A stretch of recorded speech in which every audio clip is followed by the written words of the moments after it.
எல்லாருக்கும் வணக்கங்க. இன்றைக்கி ஒரு சூப்பர் டேஸ்டியான மீல் மேக்கர் கிரேவி எப்படி செய்யலான்னு பார்க்கலாங்களா. அதுக்கு வந்து வெங்காயம் ஒரு 6 வெங்காயம் எடுத்து வச்சுருக்கேன். இது சின்ன சைஸுக்குனால நான் 6 எடுத்திருக்கேன். இதை வந்து பொடியாக கட் பண்ணிக்கலாம். 2 தக்காளியும் பொடியாக கட் பண்ணி எடுத்து வச்சுக்கலாம். 2 பச்சை மிளகாய் விதைகள் நீக்கி அதையும் கட் பண்ணி எடுத்துக்கலாம். மீல் மேக்கரை வந்து சுடுதண்ணியில் சேர்த்து நல்லா பிழிஞ்சு எடுத்து வச்சுக்கலாம்.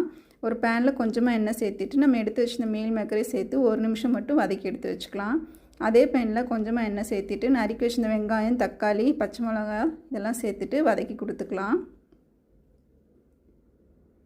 இது கூடவே வந்து கொஞ்சமாக உப்பு, இஞ்சி பூண்டு பேஸ்ட்டும் சேர்த்து நல்லா கலந்துட்டு மூடி போட்டு வேக வச்சோம்னா கொஞ்சம் சீக்கிரம் வெந்து வந்துடும். பச்சை வாசனையும் சீக்கிரம் போயிடும். இது கூட நம்ம எடுத்து வச்சுருந்த மீல் மேக்கரை சேர்த்து நல்லா கலந்து கொடுத்துக்கலாம். இது கூட 1 ஸ்பூன் கரம் மசாலா, 1/2 ஸ்பூன் மிளகாய்த்தூள் சேர்த்துருக்கேன். பச்சை மிளகாய் சேர்த்துருக்கனால மிளகாய்த்தூள் கம்மியாக சேர்த்துருக்கேன். இது கூடயே கொஞ்சமாக தண்ணி சேர்த்துட்டு ஒரு மூடி போட்டு 5 நிமிஷம் வேக விட்டுடலாம். இது வந்து நல்லா வெந்து வந்ததுக்கப்புறம் இது கூட வந்து நறுக்கி வச்சுருந்த மல்லி இலைகளை சேர்த்து 1 நிமிஷம் வேக விட்டோம்னா ஒரு சூப்பர் டேஸ்டியான மீல் மேக்கர் கிரேவி ரெடி. சப்பாத்திக்கு நல்லா டேஸ்ட்டாக இருக்கும். தேங்க்யூ.